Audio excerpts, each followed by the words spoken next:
Itu karena memang Thariqat Qadiriyah ini fleksibel. Meskipun orientasi ajarannya, ritualnya dikit-dikit ada beda. Tapi mungkin karena orang sudah makomnya mursyid itu kan sudah bisa memodifikasi sesuai kebutuhan murid-muridnya. Mungkin Syekh Ahmad Khotib Sambas ini melihat Indonesia butuh itu, butuh gaya-gaya Thariqat yang mix antara Qadiriyah dan Naqsabandiyah. Dan itu sah kalau menurut Thariqat Qadiriyah. Makanya Syekh Hamzah Fansuri nanti ajaran-ajarannya mungkin mix beberapa. Kelihatan dia baca Ibnu Arabi, baca Al-Jili, Ghazali juga kelihatan di situ, di pikiran-pikirannya.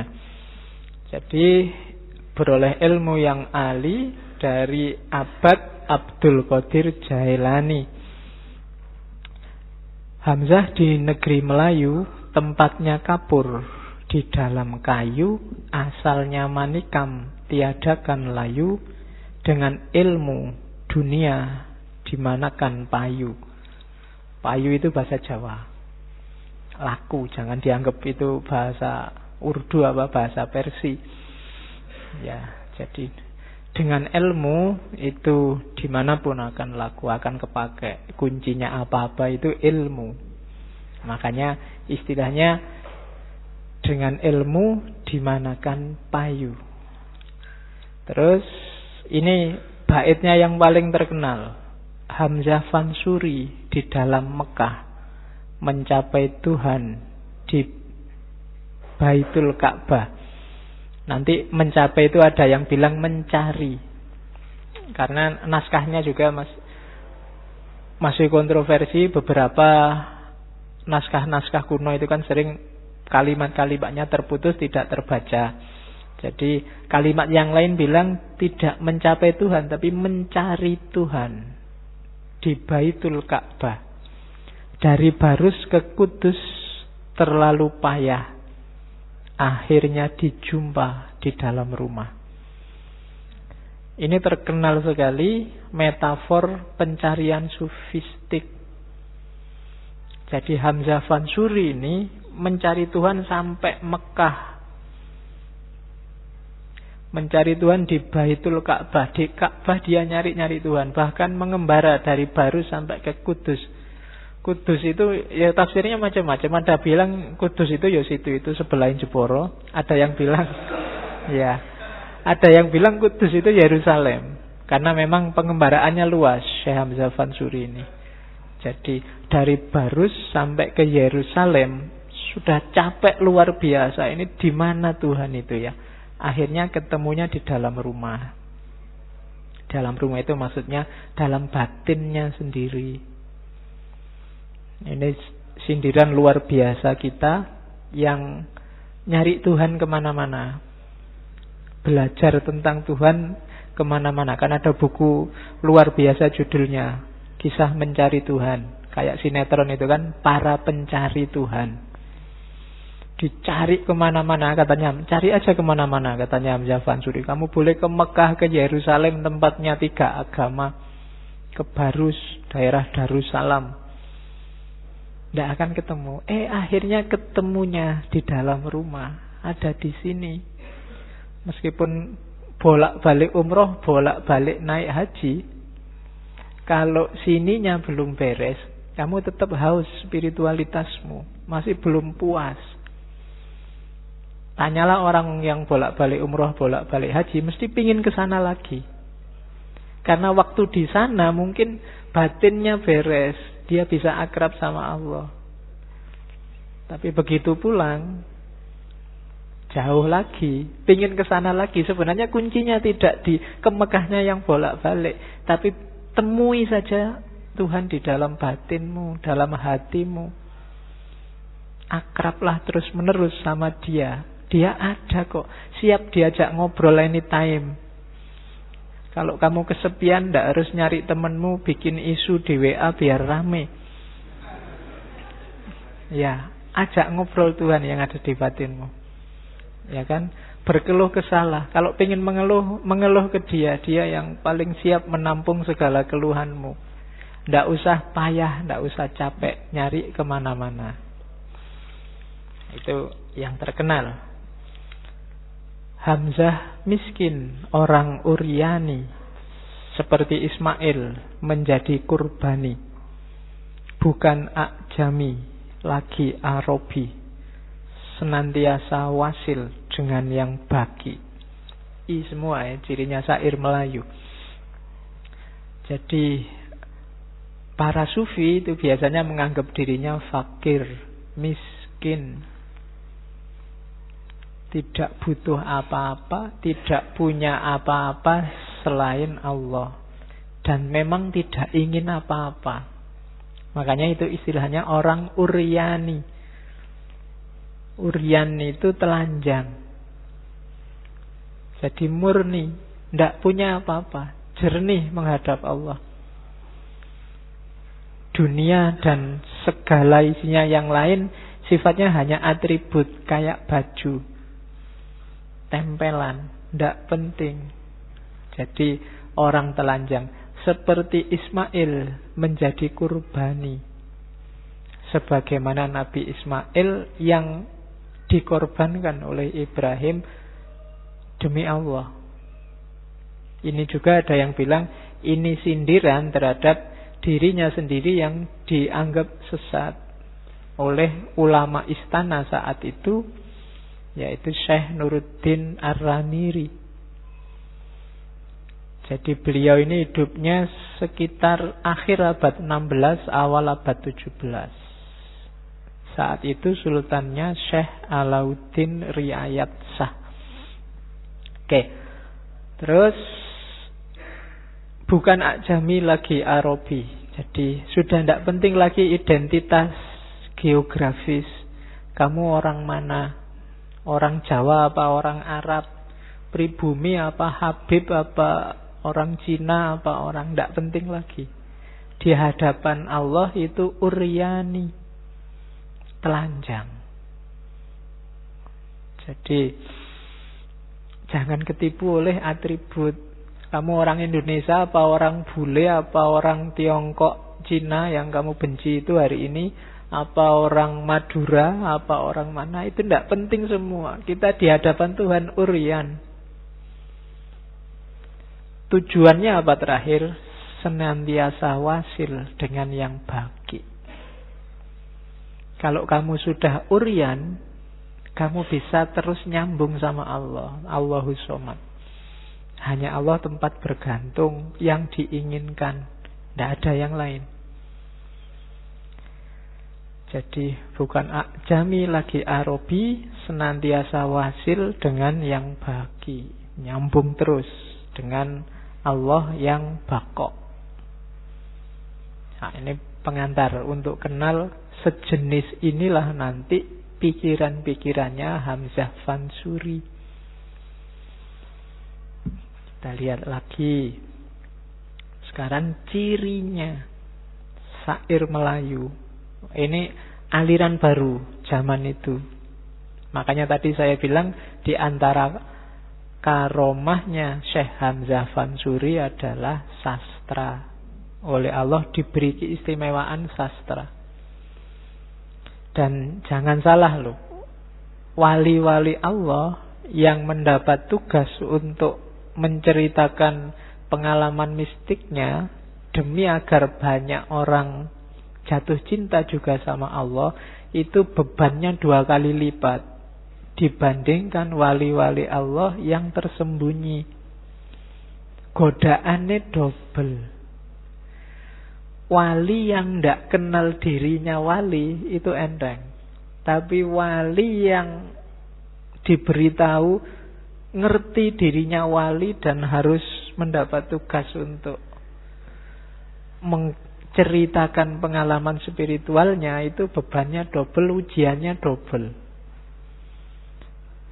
Karena dia harus perang melawan egonya sendiri. Ngerti aku wali itu kan abot.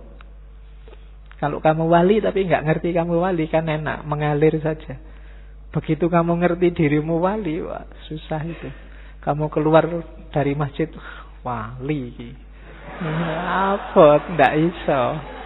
Tapi saat itu juga anjlok makommu. Begitu kamu merasa bahwa aku ini wali. Itu kan yang dulu ceritanya Abu Yazid Bustami sampai dia nangis-nangis di depan Allah gara-gara seekor anjing.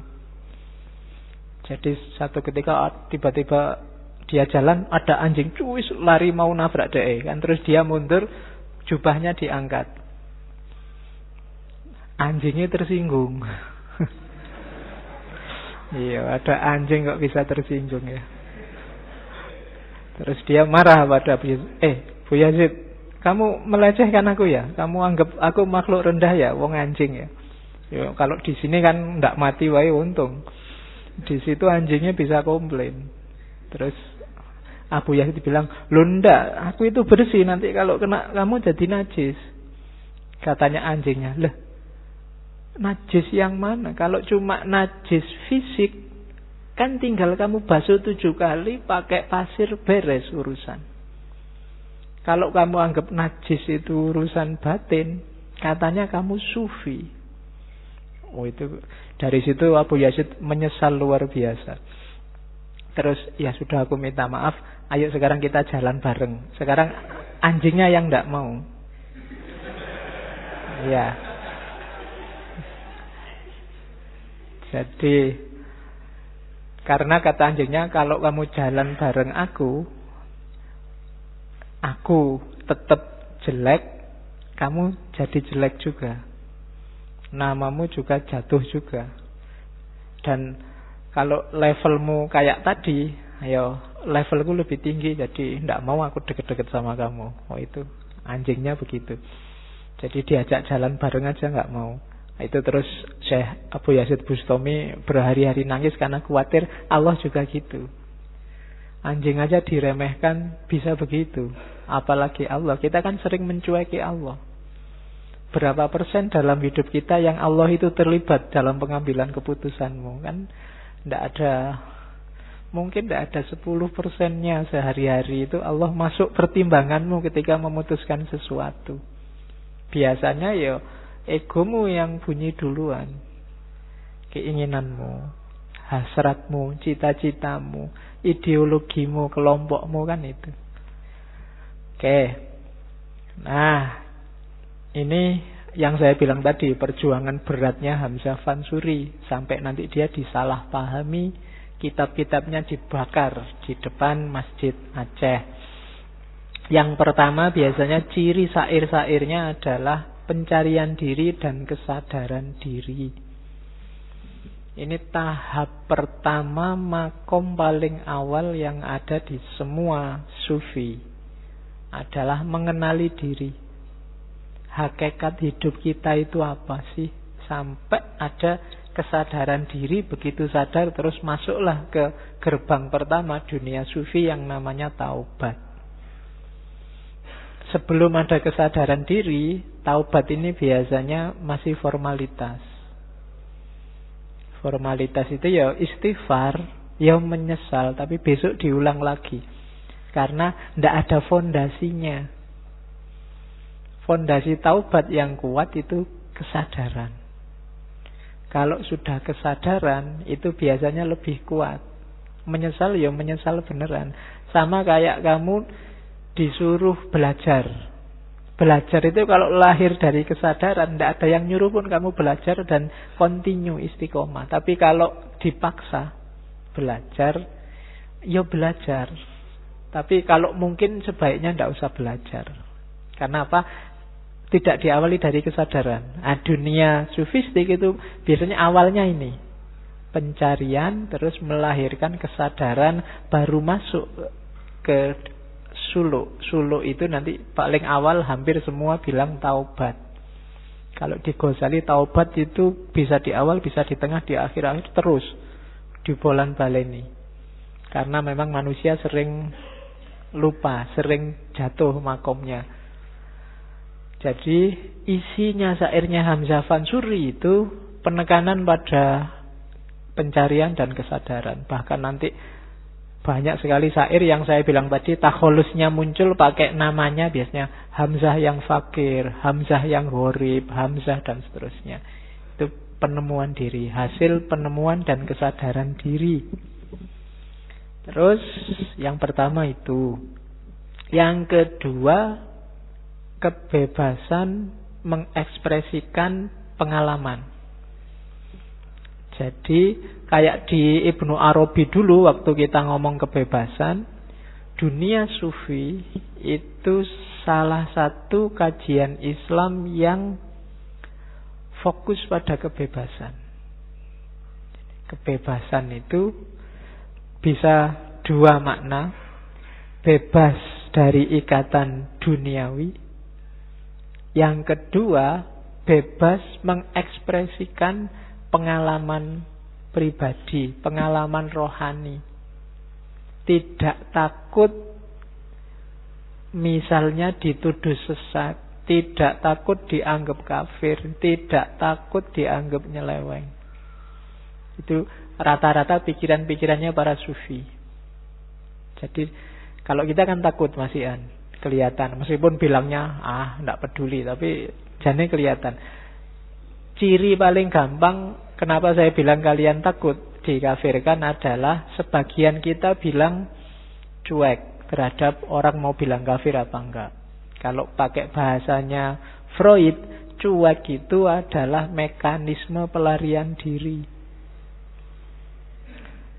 Mas kok sampai semester 7 masih jomblo? Enggak, tak pikir cuek aja. Itu sebenarnya pelarian diri.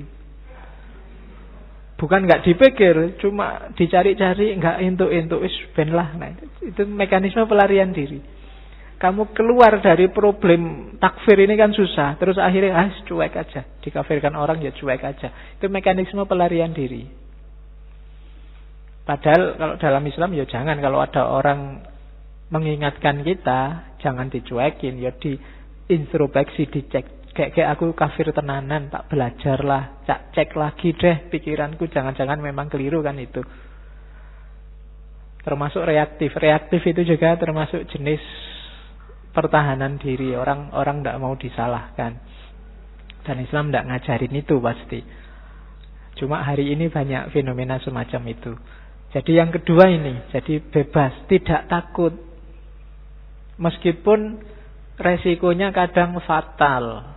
Kemarin waktu kita di sesi Al-Halad, di sesi Tijenar, di sesi beberapa sufi itu kan resikonya fatal. Dia harus berhadapan dengan penguasa, berhadapan dengan pikiran-pikiran mainstream yang ada saat itu.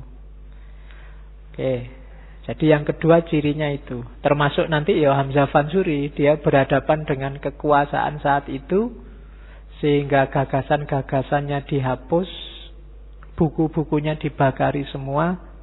Cuma ya mungkin seizin Allah masih ada yang selamat beberapa, khususnya dari murid-muridnya Samsudin Sumatrani dan kawan-kawan. Sampai ke silsilah ke bawah beberapa masih ada teks yang selamat, yang sekarang bisa kita akses. Terus ya bebas mengekspresikan pengalaman mistiknya. Pengalaman ya, bukan pengetahuan. Dunia sufi itu porosnya tidak pada pengetahuan sufistik. Pengetahuan tasawufmu bisa tinggi luar biasa, tapi kamu tidak punya pengalaman. Jadi profesor tasawuf itu tidak serta-merta dia sufi. Teori tasawuf apa aja dia ngerti, tapi bukan sufi, itu mungkin. Karena kalau sufi itu adanya di pengalaman, berarti harus terjun. Secanggih apapun teorimu tentang hubungan laki-laki dan perempuan, hanya berhenti teori kalau kamu sendiri nggak punya pacar. Bandingannya itu. Ya, kalau di dunia epistemologi sufi, ilmu huduri itu levelnya lebih tinggi daripada ilmu husuli, ilmu yang dikejar. Ilmu huduri itu ilmunya hadir sendiri. Kenapa hadir? Dari pengalaman. Sama kayak bakul-bakul di pasar itu tidak pernah belajar matematika, tapi kalau ngitung cepat itu ilmunya hadir. Kenapa? Dialami tiap hari. Pengalaman gitu. Orientalis itu ilmunya tentang Islam mungkin jauh lebih luas daripada kita. Tapi satu yang dia kurang, pengalaman. Karena agama itu tidak sekedar pengetahuan, tapi dia pengalaman. Justru yang penting ada di pengalaman ini. Karena begitu salah paham, cara menjelaskan agamanya jadinya artifisial. Karena ada itu, kalau baca tulisannya orientalis itu, waktu menjelaskan tentang sholat itu narasinya narasi, ya dia cuma lihat, nggak pernah sholat. Jadi orang Islam itu kalau sholat kepalanya dibentur-benturkan di lantai. Kemudian ngerti ini kepalanya dibentur-benturkan di lantai. Wong dia cuma lihat, memang kamu kan mbok bentur-benturkan di lantai sampai baduke hitam itu. Itu kalau dilihat dari luar. Yang ngerti sholat kayak gimana, ya yang sholat. Makanya agama ndak bisa dijawab wis ngerti dan wis tahu. Harus nyampe ke level wis ngelakoni. Mas, kok ndak sholat? Wis tahu, ndak iso. Ya. Wis pengalaman lah itu. Makanya sholatnya cepet, wis tahu, wis apal. Ndak bisa. Jadi levelnya harus pengalaman, dialami. Oke.